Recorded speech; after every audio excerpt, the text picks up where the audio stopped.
Sementara itu, saudara, vaksinasi COVID-19 di Kota Banda Aceh saat ini sudah mencapai 60%. Angka ini telah sesuai dengan target pemerintah. Bahkan, Kota Banda Aceh menjadi salah satu wilayah di Aceh yang tertinggi realisasi vaksin.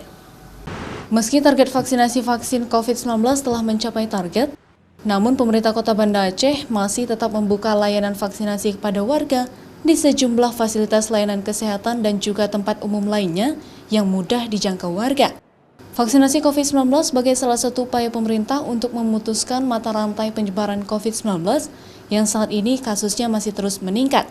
Selain itu, pemerintah juga terus melakukan berbagai upaya agar warga patuh menerapkan protokol kesehatan saat melakukan aktivitas.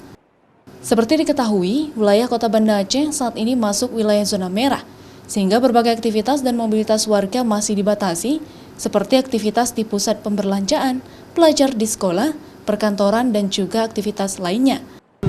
Walaupun kita target sudah tercapai 60%, tapi tetap terus kita lakukan agar benar-benar warga Banda Aceh nanti bebas.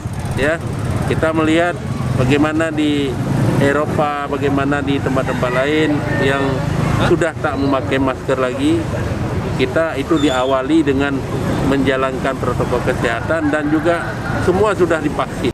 Wali Kota Banda Aceh Aminullah Usman menyebutkan, untuk terbebas dari paparan COVID-19, seluruh warga harus menerapkan protokol kesehatan dan juga menjalankan vaksin COVID-19, sehingga diharapkan berbagai aktivitas masyarakat nantinya dapat kembali normal seperti sebelumnya. Raja Umar, Kompas TV, Banda Aceh.